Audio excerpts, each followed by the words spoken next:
Y vamos a ver, ayer cuando estábamos, me voy a hacer muy importante a la vez que abajo. Ah, ¿de verdad? Y yo lo que consciente.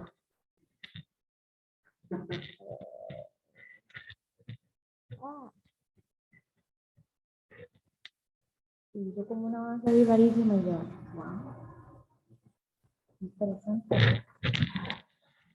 Y como dicen, acá,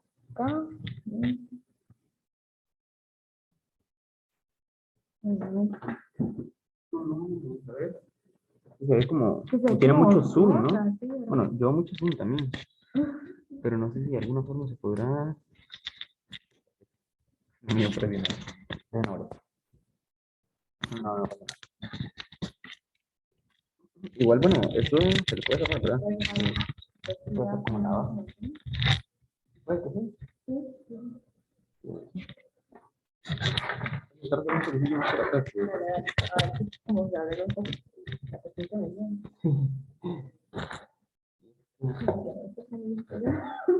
No. Sí, ¿no? Ahí quedó. Sí, lo voy a buscar de una vez porque se va a presentar. Sí.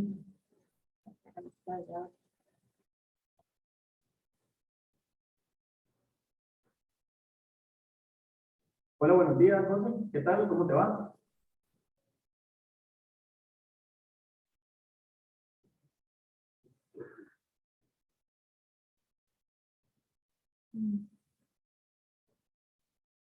Buenos días.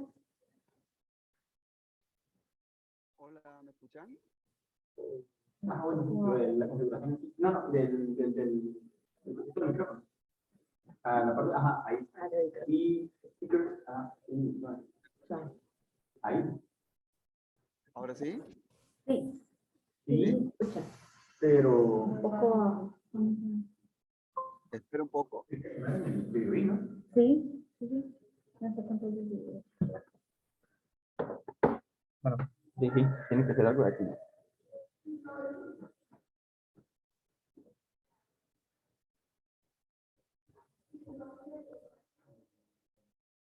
Espero. ¿Me escuchan?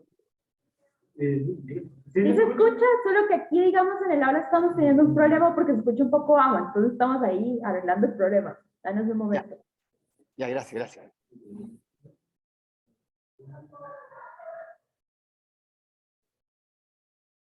Diego, bien, bien, bien.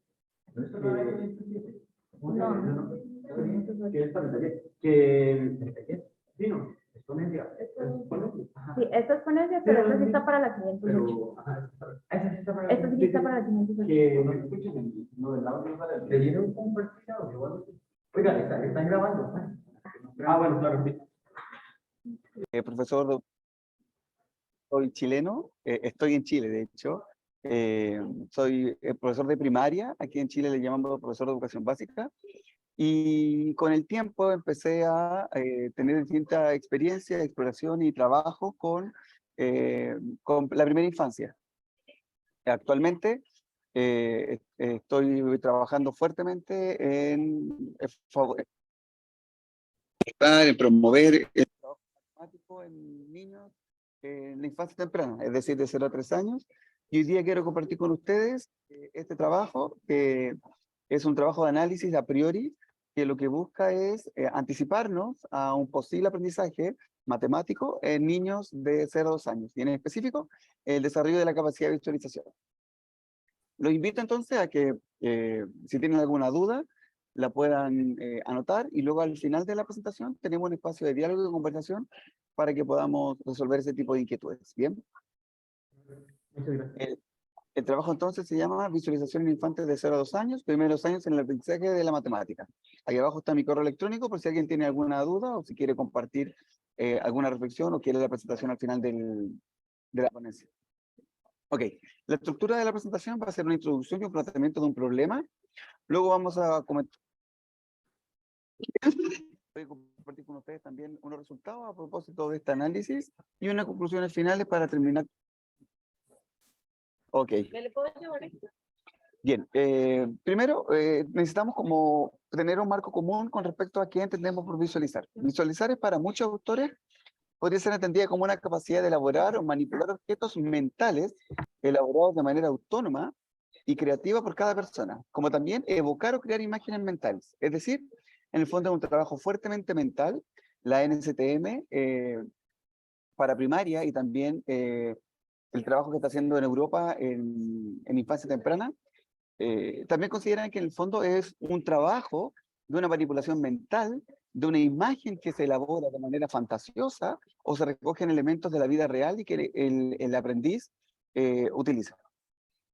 Por ejemplo, aquí me voy a arriesgar con este comentario, pero voy a ver si me funciona. Cuando yo les digo la palabra guaguas, me imagino que ustedes, por ser centroamericanos, podrían también pensar en un microbús, en un bus. Aquí en Chile, por ejemplo, hablamos de guagua cuando hablamos de un bebé, ¿sí? Por tanto, cuando yo utilizo la palabra guagua, ustedes evocan una imagen mental o con idea, ¿sí? Entonces, cuando evocamos esta imagen mental, estamos visualizando algo, ¿sí? Duval, en un trabajo elaborado por Marmolejo y Vega, pone de manifiesto dos características, dos procesos, dos tipos distintos de visualización. Una que denomina visualización ascendente y otra que se llama visualización descendente. Hablamos de visualización ascendente cuando el objeto real existe, el objeto tangible existe, y yo ese objeto real lo empiezo a incorporar en mi cabeza, en mi mente. Por tanto, es un objeto que de alguna manera no estaba con esas características y esas propiedades. Es un objeto nuevo para mi experiencias mentales. Y entonces este objeto hoy día está en mi cabeza, ¿sí? Por ejemplo, cuando yo hablo de ustedes y les pongo el ejemplo de guagua, hoy día ustedes podrían evocar o una imagen de un infante, de un bebito de 0 o 2 años, o también podrían evocar un microbús, como en otros países también.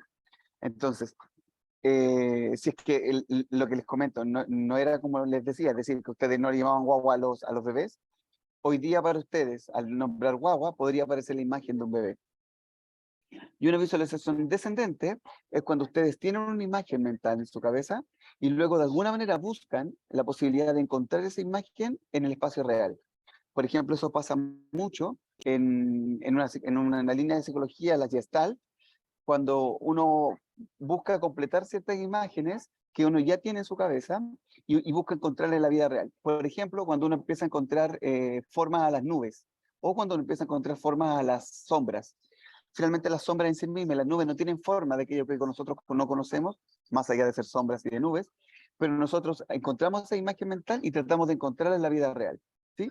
Visualizar entonces, ascendente es cuando está de la vida real, del mundo material, a este mundo imaginario, este mundo más abstracto, más platónico, y la visualización descendente, según Duval, es cuando va de este mundo platónico, de este mundo imaginario, a este mundo real. Pero finalmente es solo una imagen mental la que yo estoy manipulando, ¿sí? Porque de lo contrario, cuando yo hago que esa imagen mental tenga un nivel de concreción, estamos hablando de representar. Es importante diferenciar la habilidad de visualizar de la habilidad de representar, porque no existe una representación de esta, es solo una imagen que estamos elaborando y que podemos comunicarnos y que podemos socializar. Bien, nosotros en este momento que vamos a trabajar con niños de 0 a 2 años, vamos a trabajar fuertemente la visualización ascendente. ¿Y esto por qué? Porque como sabemos que son niños de 0 a 2 años, la experiencia que tienen con el mundo material, con el mundo real, es mucho más reducida. Entonces, en el periodo de los 0 a 2 años es mucho más sensible, un periodo sensible para desarrollar visualización ascendente, para que tengan experiencias en el mundo material, para que luego esas experiencias materiales puedan habitar y puedan enriquecer la experiencia en el mundo mental. Vamos a utilizar ahora un marco teórico que seguro es común para todos. Vamos a hablar sobre los estadios piagetanos. Sabemos que Piaget hablaba de 4 estadios piagetanos: el periodo sensorio-motriz, el periodo preoperacional, las operaciones concretas y las operaciones formales. Es evidente pensar que en este trabajo vamos a hablar fuertemente del periodo sensorio-motriz. Algunas características del periodo sensorio-motriz es que las experiencias sensoriales son determinantes. Es la experiencia sensorial, la experiencia corpórea, la que determina el aprendizaje que se está viviendo, ¿sí? La capacidad de pensar que vive el niño es una cognición corpórea, como llaman en psicología cognitiva. El infante progresivamente empieza a tomar decisiones con respecto al mundo material en función de aquella experiencia que ha tenido con este, ¿sí? Un niño, por ejemplo, que inicialmente tiene la posibilidad de manipular objetos, con el tiempo y mayor experiencia con este objeto, va a tener una mejor exploración. Y así, ¿y por qué se llama entonces sensorio motriz? Porque coordina el aspecto motriz, motor, con el aspecto visual, mínimamente, ¿sí? Y que son esos aspectos, esas fuentes sensoriales las que me interesa trabajar en este trabajo. Entonces, en 0 a 2 años, en el periodo sensorio motriz, coordinamos por una parte lo motor y coordinamos por otra parte lo visual. Y en esta coordinación de lo visual y lo motor es donde nos vamos a fortalecer, donde nos vamos a adentrar en este trabajo. Bien, Del Grande, en un trabajo elaborado por Gutiérrez en el año 1991, perdón, al revés, Gutiérrez hace referencia a un trabajo de Del Grande, donde descompone la competencia visual en distintas habilidades. Yo aquí presento algunas, que son las que me interesa que podamos desarrollar y trabajar, luego el resultado de este análisis del material que voy a mostrar. Estas habilidades son 4, les recuerdo, Del Grande menciona una lista mucho más grande, yo solo hago referencia a estas 4. Coordinación motriz de los ojos, que es esta capacidad motora, que es poder mantener observando un objeto y por tanto mover los ojos para hacer el seguimiento de este objeto. La conservación de la percepción hace referencia a la capacidad de la permanencia del objeto, ¿sí? Cuando, por ejemplo, nosotros tenemos visto, aprovechando, no sé si logran ver mi cámara, si ustedes ven una parte de mi mano ahora, ustedes pueden completar el resto de mi mano, ¿sí? Y por la generalidad, podemos pensar que, aun cuando se ven solo 4 dedos, es probable que ustedes puedan pensar que finalmente yo también tengo 5 dedos, como la gran mayoría de las personas. Entonces, la conservación de la percepción con esta capacidad que Piaget llamaba permanencia del objeto. Reconocimiento de las relaciones espaciales tiene relación con establecer relaciones de localización entre distintos objetos y también puede ser con el objeto con el observador. También tiene relación con la permanencia del objeto piagetano. Y la memoria visual tiene la capacidad, se refiere a la capacidad de retener y luego evocar información visual proveniente de experiencias previas. Entonces, si pensamos, ya nos vamos acercando a por qué estamos trabajando el desarrollo de la visualización con infantes de 0 a 2 años. La metodología se utilizó en base a un análisis didáctico, en especial juguete, comunes al aula de educación parvularia o infantil, en específico en salas cuna o guarderías. Aquí en Chile hablamos de salas cuna o guarderías cuando existe un conjunto, un equipo de profesionales o técnicos que se trabajan con acompañar a niños de 0 a 2 años principalmente. Para esto se realiza una asociación entre características del objeto y los posibles aprendizajes que los niños podrían desarrollar a partir de este objeto material, ¿sí? Veamos entonces cuáles son los materiales que se van a analizar. Saqué de internet imágenes gratuitas de 4 materiales que, según mi análisis, tienen características similares, tienen propiedades que son similares. Entonces, voy a tener estas imágenes en las láminas siguientes, como para que podamos ver si algunas de estas propiedades que yo analicé están presentes en todas estas, ¿sí? En mi opinión, estos 4 materiales tienen características didácticas más o menos similares. Por eso me parece que son todos de la misma categoría. Veamos entonces cómo este análisis. Primero vamos a hacer una de las características más relevantes de desarrollo de la habilidad de visualización. Primero, los objetos pueden ser tomados o asidos, en nosotros se pueden caber en la mano de un niño. Puede ser de un tamaño acorde a las dimensiones del infante. Por lo general son cuerpos geométricos rectos y regulares, ¿sí? Erróneamente existen propuestas, existen materiales donde hay una directa relación entre el espacio donde se debe insertar el objeto y además el color.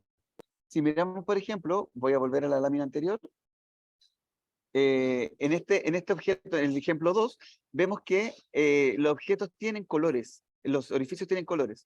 Por tanto, no nos queda tan claro si el niño cuando hace la asociación la hace por las características físicas del objeto, es decir, por la forma del objeto, o por el color. Por tanto, podemos pensar que este material en particular tiene propiedades que no nos sirven del todo. Pero bueno, vamos a ver.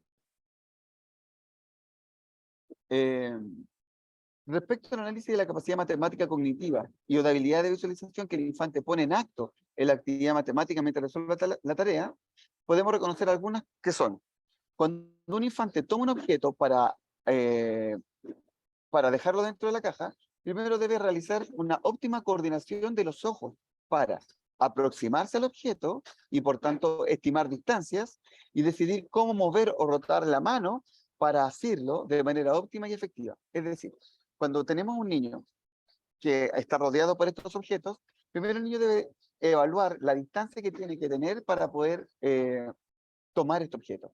Y luego tomar decisiones respecto a cómo mover la mano cada vez de manera más efectiva para poder tomarlo. Y para poder mover esta mano, y cada vez que lo hace más efectivo, el niño está haciendo un estudio de la forma del objeto. Este objeto que inicialmente está en el mundo material, poco a poco empieza a estar en el mundo mental del niño, porque empieza a tomar decisiones cada vez mucho más efectivas. Cuando el niño, por error, pierde un objeto, pues se le ocultó por habérsele caído, el infante podría ir tras él, siempre y cuando haya logrado la permanencia del objeto. Si un niño entonces se le pierde este objeto porque queda atrás del material o porque queda abajo de él, y el niño lo logra buscar y encontrar, entonces el niño ya tiene desarrollada la permanencia del objeto. ¿Sí? O podemos tener un indicio de que ya logra la permanencia del objeto. O también puede estar en tránsito para esto. Del grande pone en acto, dice que pone en acto entonces la conservación de la percepción. Porque si yo no veo el objeto o veo una parte del objeto, el niño ya tiene la habilidad de encontrar este objeto cuando no lo ve por completo. La habilidad de reconocimientos espaciales se pone en acto cuando el infante debe tomar decisiones respecto a cuál y cómo mover cierta pieza. En el fondo, empezar a evaluar cómo girar la pieza para poder hacerla encajar. Inicialmente, el encaje se produce por ensayo y error. Sabemos que es una heurística muy común en la resolución de problemas. No obstante, progresivamente comienza a realizar acciones más efectivas y eficaces para el encaje. Por tanto, aquello que se hace por ensayo y error inicialmente, con el tiempo empieza a agilizar la técnica, tanto motora para poder tomar el objeto, como también visual para poder girar el objeto. Con el tiempo, mientras más experiencia tenga el infante con el material, irá acumulando mayores aciertos, lo que en un cierto nivel de desarrollo cerebral le permitirá evocar dichas experiencias para ser más eficiente y eficaz. Esta es la habilidad de memoria visual. Es decir, el niño ya con el tiempo va a poder anticiparse y saber que tal forma, tal figura va a poder encajarse tal pieza, porque va a evocar aquellas experiencias sensoriales, motoras sensoriales que tuvo con el material. Y por tanto, ya ha desarrollado en cierto modo la capacidad de visualizar, porque pues logra evocar una imagen mental y tomar decisiones. Inicialmente entonces, la visualización ascendente cuando empieza a manipular, pero ya en este aspecto, cuando ya desarrolla la memoria visual, podemos hablar de que ya hay un tránsito al desarrollo de la visualización descendente, es decir, del mundo inmaterial al mundo material. Desde la perspectiva de la resolución de problemas, es altamente probable que utilice la heurística de ensayo y error, como les contaba en un principio, para abordar la resolución del problema. En esta lógica, el infante ha de probar formas de encajar la pieza, mientras pueda sostener el interés en el encaje, porque sabemos que un niño de 0 a 2 años posiblemente en algún momento pierda el interés por mantenerse en esta tarea y por tanto deje de jugar con ella.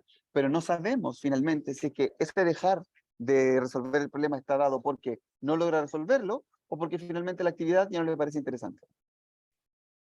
Acceder a objetos que están cerca de él, es decir, objetos próximos a su microespacio. El infante inconscientemente hará estimaciones de longitud. En el fondo, si yo tengo un objeto que está a esta distancia y tengo que tomar y acercarme a él, tomo decisiones respecto del espacio. Aun cuando no es consciente del todo de esto, esta estimación de distancia se irá perfeccionando en la medida que se enfrente a tareas sencillas como tomar objetos para el interés. Por tanto, además de desarrollar de capacidad de visualizar geométrica en términos de forma, desarrollar la capacidad geométrica en términos de estimación de distancia. En relación a un análisis de la capacidad motora y visomotora del infante, se observa que inicialmente el infante toma el objeto de la forma en la que el cuerpo, no gestionando, en la que su cuerpo, no gestionando y controlando de manera voluntaria y consciente, se enfrentó a la pieza. Es decir, tengo una cuchara aquí, por ejemplo. Es muy probable que un niño, cuando enfrenta a tomar el objeto, lo que pueda hacer es esto: tomar el objeto entre los dedos e iniciarse a manipularlo. ¿Por qué? Porque en el fondo es muy probable que no tengo la capacidad de tomar decisiones para mover la mano y poder tomarlo de mejor manera. Progresivamente es probable que el niño se dé cuenta que según la forma que tiene el objeto, yo debo mover mi cuerpo para poder interactuar mejor con él. Y por eso, probablemente Pierre le llamaba, y bueno, y según la literatura que él declara, le llama el periodo sensorio-motriz. Respecto al punto anterior, progresivamente el infante irá coordinando el nivel de apertura de la mano para acceder al objeto, en tanto esta tenga una forma no directamente ergonómica, ¿sí? Como son los prismas oblicuos. Sabemos, por ejemplo, si un niño tuviese que tomar algo distinto al teléfono o a la cuchara, sabemos que un teléfono implica solo abrir la mano y asirlo. Una cuchara implica solo abrir la mano y asirlo. Pero sabemos, por ejemplo, que hay objetos, por ejemplo, unas ciertas llaves que tienen movimiento, que no solo abrir y cerrar me van a ser suficientes, sino que posiblemente se me pueden enredar. Sí, posiblemente también si tenemos un cuerpo oblicuo, voy a tener que girar mi mano, voy a tener que hacer un estudio de la forma para poder tomar el objeto. Por tanto, si volvemos a analizar la imagen que están arriba, tenemos ciertas figuras que son primas regulares, pero también tenemos algunas otras figuras que no son tan comunes. Aquí tenemos un prima con base estrellada. Y ese prima con base estrellada le va a hacer, por ejemplo, que toma decisiones distintas para poder tomar el objeto. Algunas conclusiones finales. Las tareas subyacentes al actuar en y o con los objetos permite vislumbrar que la medida en que el infante interactúa con el objeto, progresivamente va ajustando y mejorando su análisis de él. Y por tanto, ajustando la forma en la que él debe actuar en él. ¿Sí? Por tanto, las experiencias sensoriales en el periodo sensorio-motriz llamado por Piaget le va a permitir enriquecer sus experiencias por visualización ascendente, para luego, con el tiempo, cada vez que perfeccione su ejecución con los objetos, va a poder, en palabras de Duval, poner en acto la visualización descendente. Porque antes de que tome el objeto, va a poder hacer el ajuste motor para poder acceder a él. Una segunda conclusión es que la oferta de oportunidades de aprendizaje en aprendices de estas edades se enmarcan en corrientes de aprendizajes propias. En esta línea, debido a la incipiente capacidad comunicativa del párvulo, porque recordemos que estamos hablando de un niño de 0 a 2 años, donde el lenguaje que nosotros conocemos, que nosotros utilizamos los adultos, no es tan desarrollado. Las estrategias de mediación consisten en hacer modificaciones al medio para que en dicha oportunidad el niño deba adaptarse. Es decir, si yo quiero desarrollar capacidades en el niño para comunicarme con él, no puedo hablar con el lenguaje oral, o no necesariamente, sino que lo que debo hacer es adaptar el medio para que el niño pueda, por ejemplo, alejo los objetos para que estime la distancia, o le dejo objetos, solo dos, donde él tenga que tomar decisiones, o quizás por ensayo y error, para insertarlo frente a un cierto objeto. Yo no converso directamente con el niño, sino que yo hago modificaciones en el ambiente, el niño interactúa con el ambiente, y en función de esa interacción, yo voy tomando decisiones nuevas para yo modificar el ambiente. Mi comunicación entonces no es directamente con el niño, sino que es a través del ambiente. Y finalmente, en esta lógica, el diseño de tareas matemáticas que promuevan el desarrollo del aprendizaje matemático temprano debe respetar y responder, por una parte, la matemática como disciplina de aprendizaje, y por otra parte, las características evolutivas y particulares del niño. Es decir, debo conocer al niño, debo conocer particularidades generales de un niño de 0 a 2 años, su capacidad motora, su capacidad de lenguaje, su capacidad social, para poder saber cómo hago. Pero además, las características particulares de un niño, el temperamento, las palabras que él gusta, los juguetes que él te gusta, porque a lo mejor con esos juguetes yo puedo acceder a la emocionalidad del niño y genero un vínculo socioafectivo. Pero por otra parte, debo contemplar las características del desarrollo que tiene un niño, las características típicas del desarrollo que tiene un niño de tal edad. Esta integración de las características generales de un niño y las características particulares de un niño debe ser una integración sensible, pero también desafiante y vigilada. Es decir, sensible, porque debo tener un nivel de tacto pedagógico para poder saber qué le está pasando, para poder ofrecer que no le genere tan lejos para que no lo resuelva, ni tan cercano para que no le desarrolle ninguna capacidad, para que progresivamente vaya acercándose a tareas mucho más complejas. Esta es parte de la bibliografía que revisé y muchas gracias por escucharme. Si alguien tiene alguna pregunta, por favor la podemos hacer. Las escucho. No sé si, les recuerdo que nos escuche también. Si es que alguien tiene alguna duda o algún comentario, le pido por favor que hable como si estuviera en sala. Muy fuerte. Yo quería comentar, quería comentarte que, digamos, la importancia de este periodo es es vital, ¿verdad? Porque hay investigaciones de niños que no han podido pasar por diferentes motivos de salud en esta etapa y luego, aunque el feedback, digamos, visual regrese o sensoromotriz regrese, aunque luego en un periodo puedan ya ver o tocar los objetos, la falta de este trabajo mental que se hizo hace que realmente nunca terminen de entender bien los objetos del mundo real, a pesar de que luego de cierto periodo puedan verlos. No está construido en el cerebro como esas imágenes mentales, entonces no logras adaptarse al mundo al 100%. Hay bastante documentación de este tipo de casos, entonces debe suceder en cierta etapa de la niñez esta interacción con los objetos, y si no, digamos, las consecuencias se van a arrastrar toda la vida, digamos, a pesar de que luego puedas ver y tocar. Entonces realmente el trabajo que podamos desarrollar en esta etapa es determinante. Eso sería. Y ahora bien, se hace muy particular porque la neurociencia ha demostrado que en los distintos periodos de la vida de las personas hay un proceso que se llama, un proceso biológico que metafóricamente le llaman poda neuronal. Y pasa que cerca de los 2 años, cuando se termina este periodo en el que Piaget llama, que es muy casual, digamos, porque sabemos que la neurociencia es una línea de trabajo bastante novedosa y, por supuesto, en el periodo en el que Piaget desarrolló todo esto no tenía tanto conocimiento. Pero se sabe que cerca de los 2 años, no sé si ustedes saben, pero los 2 años son también llamados los terribles 2, porque se produce un cambio importante en el desarrollo neuronal del niño. Y probablemente una de las características que pasa es que algunas de estas experiencias que el niño vive se empiezan a ser olvidadas o empiezan a entrar a la memoria a largo plazo.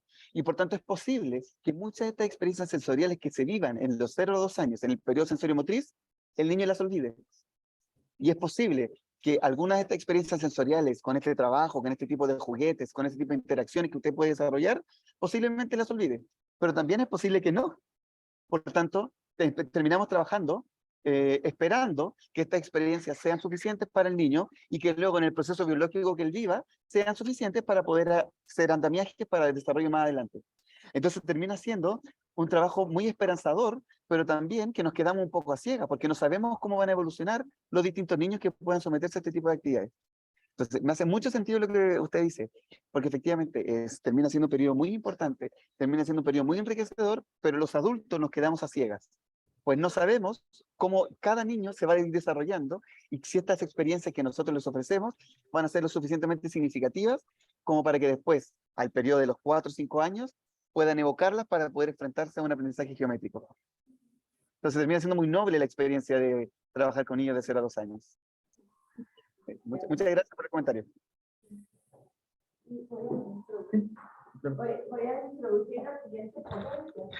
Nuevamente, el profesor Guillermo Sauci nos va a compartir ahora la ponencia Ingeniería Didáctica en Visualización de Figuras 3D. Vamos a escucharlo. Ok. Bien.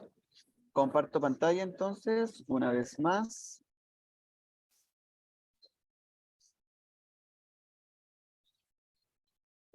Ok.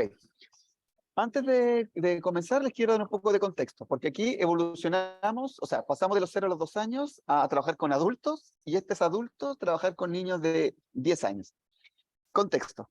En el año, hace unos años atrás, fui director de una tesis de pregrado aquí en Chile, ya cada vez menos, pero aún quedan universidades donde al término del pregrado, los estudiantes tienen que hacer un trabajo de investigación acotado, un trabajo que en el fondo es un proceso de investigación para que el estudiante viva la experiencia.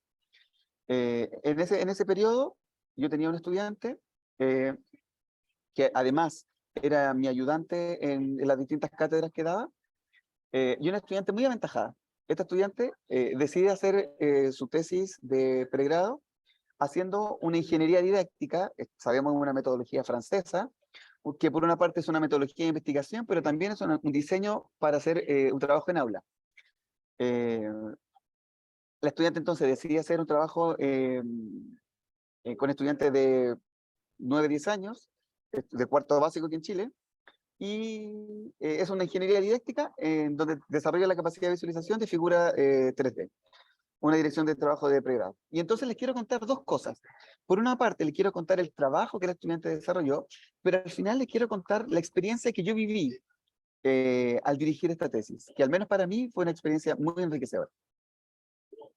La estructura de la presentación va a ser la introducción, el planteamiento del problema, metodología, resultados, conclusiones, y luego en estas conclusiones les quiero mostrar algunas reflexiones finales que yo tuve. Bien, la investigación se marcó en estudiar la habilidad de visualización en estudiantes entre 9 y 10 años en el contexto de las figuras 3D. Solo en el marco de las figuras 3D. El trabajo se enmarcó en una ingeniería didáctica. Nosotros sabemos que la ingeniería tiene un proceso de 4 etapas, que en su momento les voy a mostrar. Y se elaboró una situación didáctica, donde en un momento de la situación didáctica, de la unidad didáctica, se trabajó con una situación didáctica. Les recuerdo que una situación didáctica es cuando el profesor, de alguna manera, pierde o sea, él voluntariamente disminuye su capacidad de mediación, su tarea de mediación, sino que permite que el estudiante interactúe de manera autónoma con el medio y que ellos mismos se autorregulen con el medio, ¿sí? Y en la medida que el estudiante vaya necesitando, vaya desarrollando, vaya generando intervención, ¿sí? Y ahí Brousseau hablaba de la reticencia y la expresión, ¿sí? En el fondo, a medida que yo veo que el estudiante se está desapegando de la situación didáctica del problema matemático, debo ser mucho más expresivo y darle cada vez más, por decirlo de alguna manera, ayudas, que finalmente no son ayudas, sino que a empezar a aproximar cada vez resolver el problema. Pero la idea es que en esta situación didáctica sea el mismo estudiante quien se enfrenta al problema y trabaje de manera autónoma, ¿sí? Y el profesor solamente regula aspectos más generales. Bien, el objetivo de aprendizaje de las bases curriculares aquí en Chile, que la última actualización se hizo en el año 2012, era el siguiente. Decía literalmente, por decreto en Chile, determinar las vistas de figuras 3D desde el frente, desde el lado y desde arriba. Para esto se elaboró una secuencia didáctica de 8 clases, donde se incluía un pre-test y un post-test. En dicha secuencia se abordó el estudio de la reflexión, rotación y la traslación de esas 3 transformaciones isométricas. La secuencia fue elaborada bajo el diseño de una ingeniería didáctica, como les contaba. Bien, primero se hace un análisis preliminar. Se definen entonces aspectos teóricos que se sustentan en el diseño de aula. Bueno, es de pensar que esta secuencia didáctica se elaboró bajo la teoría de situaciones didácticas, ¿sí? Entonces había una situación, un momento de acción, un momento de formulación, un momento de validación y un momento de institucionalización, ¿sí? Las clases previas a la situación didáctica eran situaciones didácticas, es decir, era una clase más bien normotípica, el profesor ofrecía algún tipo de problema, comentaban entre todos y luego finalmente el profesor daba la institucionalización. Pero finalmente este problema también era un problema que estaba siendo mediado por el profesor. Luego, para hacer las situaciones didácticas, se hizo un análisis a priori, es decir, se establecen parámetros para poder armar este problema, la situación didáctica, se analiza el estímulo, se anticipa la resolución del problema, las estrategias de resolución, los posibles errores. Luego, el proceso de experimentación, como les contaba, previa a la situación didáctica, hay situaciones didácticas, hay clases como normotípicas, y cuando se hace la situación didáctica es la fase de experimentación. Y luego se hace análisis a posteriori, que en función de aquello que pasó en esta clase de situación didáctica, se hace un análisis respecto a lo que pasó, un análisis que el profesor lo hace de manera autónoma, y luego se comentan algunas cosas con el profesor, con el curso, perdón. Como les contaba entonces, la metodología de la tesis fue un enfoque mixto, un análisis cuantitativo y cuantitativo porque se tomaron algunas evaluaciones de pretest y post-test, y eso fue un análisis estadístico muy simple, y un análisis cualitativo porque se analizaron las respuestas de los estudiantes. Ok, quiero mostrar solo a modo general el pretest y el post-test. El pretest y el post-test eran preguntas de espejo, es decir, tenían los mismos indicadores, solo se cambiaba el reactivo, la pregunta, digamos, pero finalmente respondía a la misma habilidad y respondía al mismo contenido, ¿sí? Como vemos entonces, la gran mayoría de las preguntas tuvo un alto avance. Si vemos la pregunta número 1, si vemos la pregunta número 10, si vemos la pregunta número 17, la pregunta número 14, la barra naranja, que era el post-test, hay un gran avance. Hay algunos donde el pretest tiene mejores resultados y en el fondo se infiere que puede ser porque la prueba finalmente pudo haber tenido errores de construcción, Y también hay algunos donde finalmente el avance no se ve tan claro. Por ejemplo, en la pregunta número 4, donde el pretest y el posttest arroja que finalmente el resultado es similar. También pasa en la pregunta número 11, que el pretest y el posttest no tiene un avance tan significativo. ¿Sí? Pero en general se observa fuertemente un gran avance. ¿Sí? Lo que hace pensar que los niños desarrollaron la capacidad de visualización y también desarrollaron aprendizajes en torno a la capacidad de visualizar y a los conocimientos sobre la rotación, la traslación y la reflexión. Conclusiones sobre el trabajo del estudiante es que algunas de las conclusiones generales se relacionan con la efectividad, la eficiencia y la ingeniería didáctica como metodología de enseñanza, que promueven por una parte la habilidad propia de la matemática, como también el logro de ciertos aprendizajes declarativos. Y por otra parte, surgen conclusiones respecto al proceso de construcción de este tipo de secuencias. Ahora bien, reflexiones finales respecto al acompañamiento de la tesis. Pasa que la estudiante, como les contaba, era un estudiante muy capaz, muy competente. Y poco a poco se empezó a enfrentar a una enseñanza distinta, a una didáctica distinta, a una didáctica francesa, donde el profesor no tenía tanto que decir. En ocasiones decidía callarse, en ocasiones decidía no ayudar tan explícitamente, sino que con un tacto distinto, con un nivel de sensibilidad distinta, y por tanto el estudiante tenía que retener, la estudiante pregrado, la futura, la que hoy día es profesora, debía retener ayudas, porque lo que quería hacer era que el estudiante se enfrentara a este problema, pero también sabía que si el estudiante no resolvía el problema, decidía alejarse de la clase, y eso no le convenía. Y por tanto, ese tacto que tenía que desarrollar, esa capacidad de didáctica, de gestión en aula, era un proceso nuevo para ella, que ya había desarrollado poco a poco con el proceso de ayudantía. También, sin duda, la estudiante iba desarrollando, iba consolidando aquellos gestos, aquellos elementos teóricos que la didáctica y la matemática daba, como la reticencia a la expresión, como esta atención respecto al trabajo del medio, como la cronogenesis, como la mesogenesis, estos elementos teóricos que están dando vueltas en la didáctica y la matemática, la estudiante poco a poco empezaba a hacerlos concretos y empezaba a verlos en aula, empezaba a verlos en el espacio real. Por otra parte, al menos en mi experiencia en general, me di cuenta que la ingeniería didáctica terminaba siendo un instrumento, un marco teórico, un marco metodológico que fortalecía la formación inicial docente. La ingeniería didáctica como parte de la FIT terminaba siendo fundamental. Y en el fondo el punto que viene después, la ingeniería didáctica como metodología de investigación, como diseño de aula, pero también como una metodología para la formación inicial docente, terminan siendo instrumentos o elementos teóricos cruciales y muy funcionales para desarrollar la formación inicial docente, pero también para desarrollar la capacidad de visualizar, porque también el estudiante tuvo que analizar la tarea en este análisis a priori, y por tanto, a medida que iba analizando la tarea, iba desarrollando también ella la capacidad de visualizar. Aquí algunos de los marcos de la bibliografía que fueron utilizadas, porque sin duda que fue un trabajo mucho más complejo. Y bueno, muchas gracias por la atención. Si alguien tiene alguna duda, algún comentario, yo feliz de escucharlas, feliz de escucharlos. Así que abro la palabra. Lo que sí les pido es que se acerquen un poco al micrófono para poder escuchar un poquito más fuerte.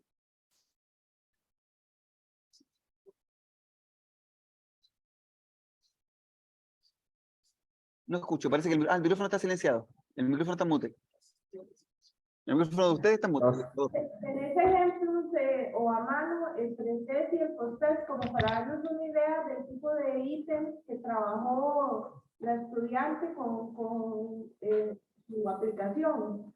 Como para poder ver cómo están, digamos, con qué tipo de ítems están trabajando esto de la visualización. Sí, mira, mientras les cuento un poco, busco las pruebas. Lo que hizo el estudiante fue, finalmente, por la simplicidad de poder hacer el análisis de los resultados, fueron preguntas de selección única. Aquí tengo el pretest y el posttest. O sea, voy a mostrar inicialmente el pretest, el posttest, como les contaba, son preguntas de espejo, por tanto, eran reactivos más o menos similares. Pero cambiaba la pregunta, pero respondía el mismo indicador. Voy a compartir la pantalla. Ustedes me dicen si es que no se ve tan bien. Al principio se va a ver muy pequeño y voy a agrandar las preguntas. Esta es la pregunta número 1. Dice, ¿cuál de las siguientes imágenes cumple con la función del eje de simetría? El estudiante entonces tenía que bueno, escoger ahí la alternativa que le parecía correcta. Otra pregunta, ¿qué características cumple la reflexión? Tenemos el reactivo entonces, y ahí están las 4 alternativas. Vamos a ver la siguiente pregunta. ¿Cuál de las siguientes imágenes tiene un eje de simetría dentro de la figura? Entonces, el post-test es muy probable que tenga una pregunta muy similar, una pregunta espejo, y probablemente cambie las alternativas. Y eso permitía que las pruebas fueran comparables. ¿Sí me hago entender? Recuerda que el micrófono está en mute. Muchas gracias. De nada. Solo a modo de antecedente, les recuerdo que este trabajo fue hecho por un estudiante de pregrado. Por tanto, se puede cuestionar sin duda alguna el nivel de validez y confiabilidad del pretest y el post-test. También estas evaluaciones eran tomadas en contextos de aula. Por tanto, no era una evaluación psicométrica, sino más bien era una evaluación edumétrica, pero que trataba de tomar algunas características de los parámetros psicométricos para poder mirar esta investigación. ¿Alguien más tiene alguna pregunta, algún comentario? Agradeceré. Muchas gracias. Muchas gracias. Bueno, estuve en las dos presentaciones y me parece que el papel de la visualización es fundamental y esencial y lo ha dejado ver tanto en el primer trabajo que tenía que ver con estudiantes con bebés de 0 a 2 años y ahora con este trabajo con estudiantes de 9 y 10 años. Entonces, no recuerdo si al principio señalaba que la línea que desarrolla es visualización y, bueno, en los primeros referentes habló de como de dos cuestiones en las que la visualización son fundamentales. En ese sentido, entiendo que podría darnos una, digamos, una visión en relación a el papel que juega la visualización desde la infancia hasta estas edades, quizá también con su experiencia. La esencia de lo que la visualización representa a lo largo de las distintas edades en los estudiantes y sobre todo cómo se articula también al nivel superior. En ese sentido va como mi planteamiento. Ya. Bien, muchas gracias por la pregunta. Y ahora que les cuento, pareciera ser que en el segundo trabajo que les mostré se ve un poco reducida el marco teórico sobre visualización. Por una parte, en la infancia temprana, es decir, de los 0 a los 3 años, fuertemente los niños empiezan a tener experiencias sensoriales nuevas y por tanto la capacidad de buscar dicha experiencia empieza a progresivamente enriquecerse, ¿sí? Por tanto, en este periodo inicial, en este periodo de los 0 a los 3 años, es muy importante la palabra progresivamente, porque no sabemos cuándo, si un niño al año y medio, al año 2 meses, al año 10 meses, el niño ya tiene ciertas habilidades ya instaladas, porque depende de las experiencias sensoriales que tenga, de incluso la carga genética que él tiene, del contexto en el que vive. Sabemos que Bronfenbrenner hace un rompimiento importante a la psicología evolutiva y habla de la ecología, ¿sí? Y por tanto, en estos marcos ecológicos, dependiendo de las experiencias que el niño tenga, ¿sí? Entonces, en el periodo inicial, de los 0 a los 3 años, estas experiencias sensoriales empiezan a enriquecer la experiencia del niño, el mundo mental del niño, con aquellas imágenes que empieza a dotar. Es como que de alguna manera el niño empieza a recortar y empieza a pegarse en su mente distintas experiencias. Ya progresivamente, quizás desde los 3 hasta los 6 años, el niño ya tiene algunas cosas en su mente, algunas imágenes en su mente. Y con esa imagen empieza a tomar algunas decisiones iniciales y tempranas. Pero a medida que va tomando esas decisiones iniciales y tempranas, empieza a ajustarlas, empieza a enriquecerlas. Y en esas imágenes mentales que empieza a hacer, empieza a transitar constantemente entre la visualización ascendente y descendente. Y empieza a tomar decisiones desde esta idea. Ascendente, porque empiezo a tomar objetos nuevos, pero también descendente, porque incluso sin tener los objetos, yo puedo conversar. Un niño sabemos que cuando usted le dice, trae, por ejemplo, la taza roja o el oso verde, el niño no necesita tener el oso verde para poder saber de qué estamos hablando. Y por tanto el niño puede ir a buscar el oso verde, porque el niño puede traer el oso verde de su recuerdo al en concreto, ¿sí? Y va a tomar este oso verde y va a tomar decisiones para poder hacerlo. Va a poder hablar del oso verde para poder hacerlo. Va a poder reconocer el oso verde desde la espalda, aun cuando no lo vea de frente, va a tener, porque ya el niño tiene una imagen mental de este oso verde. Ya transitando a la periodo escolar, a la infancia escolar, y el niño empieza a desarrollar un conocimiento más cultural de los conocimientos matemáticos. Ya hablamos de cubo, hablamos de prismas, empieza a reconocer, por ejemplo, que un macetero es un cono truncado, una maceta, es un cono truncado.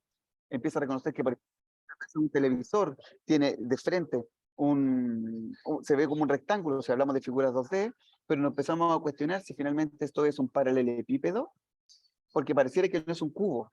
Si un papel es un paralelepípedo y empezamos a transitar en cuestiones mucho más agudas y más específicas a medida que nos acercamos al término de la infancia escolar y empezamos a entrar a la preadolescencia. Por tanto, si nos damos cuenta, pasamos inicialmente desde una visión más gruesa, más tosca, más imprecisa de la realidad, y poco a poco, a medida que avanzamos en la infancia escolar, empezamos a analizar elementos mucho más agudos y más refinados. Por tanto, también la capacidad de visualizar se empieza a refinar.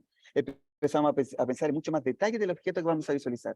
La capacidad de visualización entonces empieza a avanzar en la medida que, por una parte, los conocimientos, los objetos culturales que se empiezan son cada vez más abstractos y con más detalles, y por otra parte la capacidad mental del niño y la capacidad cerebral del niño empieza a ser cada vez mucho más específica y mucho más aguda.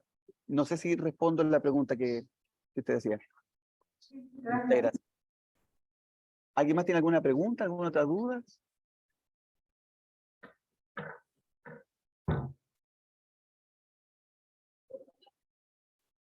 Bueno, de todos modos, dejé en el chat y está el link en la presentación inicial. Mi correo electrónico, que es josemiguelmesaortiz@gmail.com.